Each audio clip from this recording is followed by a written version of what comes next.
Fast, consistent and wonderfully sound. On the track, Spirit of Boom had it all. The Eureka Stud homebred not only claimed a victory at the elite level twice, but embraced a quality which has faded in the modern-day commercial breeding landscape: longevity. A son of the late champion Queensland sire Sequalo, and from a female line going back through the Eureka generations, Spirit of Boom's success at the top level and subsequent homecoming has been years in the making. I think it's just exciting, for a commercial farm such as ourselves, a family farm, family run. I'm third generation and I've got 3 sons that so hopefully will take on the dynasty for us. And the same thing happens with our horses. I mean, we're true Queensland breeders, and those families that we're racing, such as Spirit of Boom and Temple of Boom, we're going back, remember, to the great-grandmother the start of that dynasty of Spirit of Boom and Temple of Boom off. And that's hard to do. And as a commercial farm, decisions have to be made as to how far you take those racehorses, and when that mare becomes moving on because she's not doing the job or whatever. In those families, we've been rewarded all our lives, I suppose, with some of those basic grassroots families, and they've been good to us through their careers, and they continue to do it for us, and that's the exciting part about it. Spirit of Boom was offered at the 2009 Magic Millions Q600 yearling sale and was purchased by Tony Golan for $90,000. Tony had bought Temple of Boom the previous year out of the Stallion Gold Coast Magic Millions, and that horse went on as a 2-year-old early, so of course he was keen to get on to the next brother, and being by Sequalo, and Sequalo had hit his straps at that time. We'd bought 10% back of Temple of Boom the previous year. And I mean, Tony said, well, what are you doing this time? I said, well, we better have a bit more.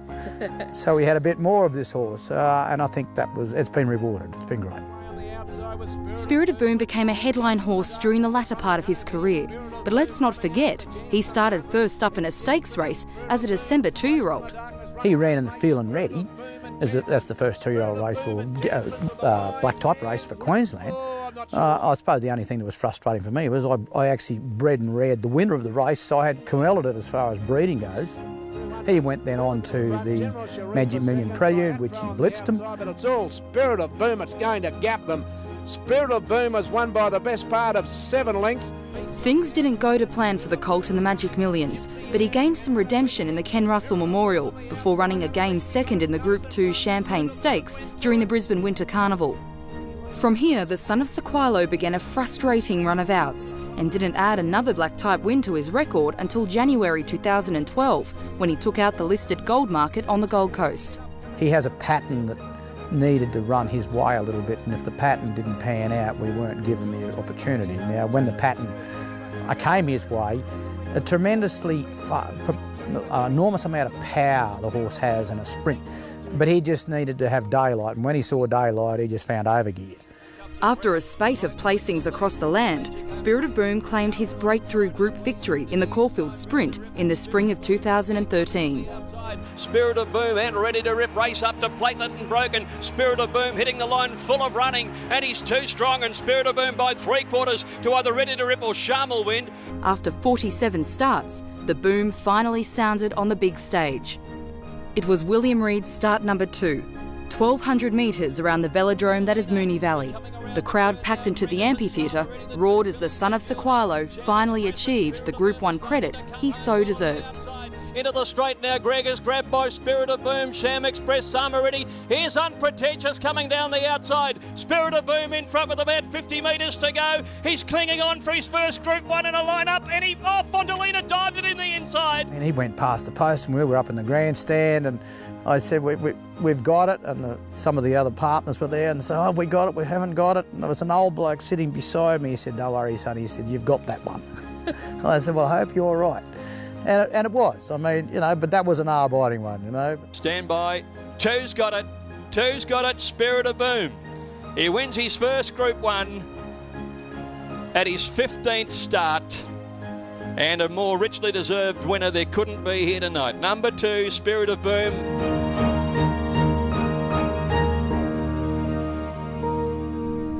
The win was timely, with the McAlpine securing the Stallion stud future earlier that same day. But his story on the track wasn't finished just yet. The Entire gave Connections a second Group 1 thrill, fittingly during this year's Winter Carnival. And there was a cherry on top for Connections, with Spirit of Boom's closest pursuer, a very familiar galloper. Buffering joined by Temple of Boom, Spirit of Boom and Rebel Dane down the extreme outside. Big finish. Temple of Boom and Spirit of Boom. They hit the line and Spirit of Boom got up and won the 10,000 from either Temple of Boom or Buffering from Rebel Dane. The owners of Temple of Boom, majority of those are in Spirit of Boom as well. So, and I think we were in the stand and one of the partners, when they went past the post, the one girl saying, one girl that owns things said, which one won? Which one won? Which one won? I mean, a great thing to be, to think that you can run first and second in the ultimate races for Queensland. Spirit of Boom's durability throughout a career spanning 52 starts was perhaps his greatest asset. He contested 3 Doomben 10,000s and 3 Stradbroke handicaps, and twice lined up in Group 1 events such as the Oakley Plate, Newmarket, William Reid and Winterbottom. But he's been 23 times staked, 1, 2 or 3 placed. And I think that's the exciting part about this horse, is that he has been consistent in the best races the whole of his career. Spirit of Boom's first season at stud has coincided with the death of his sire, Sequalo, the flagship stallion of Queensland and Lyndhurst stud for many years. People were still hoping that Sequalo was probably going to still be around for another season.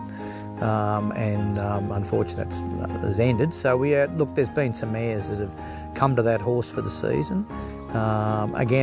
People were riding off the back. They knew they weren't going to get into Sequalo, so they've gone to Spirit of Boom. He's been patronised by a lot of people that are probably going to keep those horses and race them themselves against actually trying to market them and sell them. We've managed to put in Costa del Lago mares to him, marauding mares to him. I've tried to stick to the local, the good basic female lines and stallion lines of Australia. If we can get some of those very predominant mares by those leading stallions, again, hopefully we'll be rewarded. He's a sprinter, but he has a great rein and he has a good backside on him. He's 15.3.5 or thereabouts. The seed doesn't look that big, but very strong through the shoulder, very powerful, and got a nice barrel with a great rein. He's just a real... And when you see that horse take off, I suppose, in his propulsion, the amount of power that horse exerts is just... You can see why he can finish the races and sprint races such as he is, and he's just got an enormous amount of power and he just packs it to the ground. Spirit of Boom has added the special Dane mare Temple Spirit, who unfortunately produced just 4 foals, including the Boom brothers, before her death.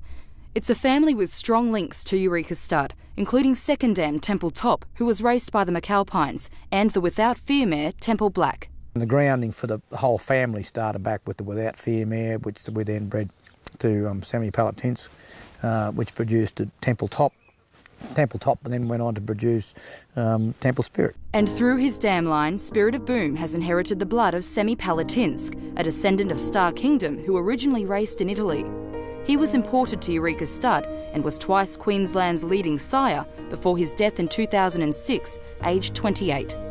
A true blue Queenslander in every sense, Spirit of Boom is the latest stallion to write a new chapter to both his family's and Eureka's dynasty. And importantly, one which fits the Sunshine State's need for speed. He's the perfect horse, the sprinter, perfect horse for Queensland racing. Magic Millions, I mean, you'll get those horses into Magic Millions, and if we're lucky enough to be able to, perform well in the Magic Millions early series with his first race horses, I mean, that career for that horse is then set. And hopefully that will continue on the whole of his career. I mean, I can't see why that horse won't produce nice, fast horses, and that suits this market for Queensland.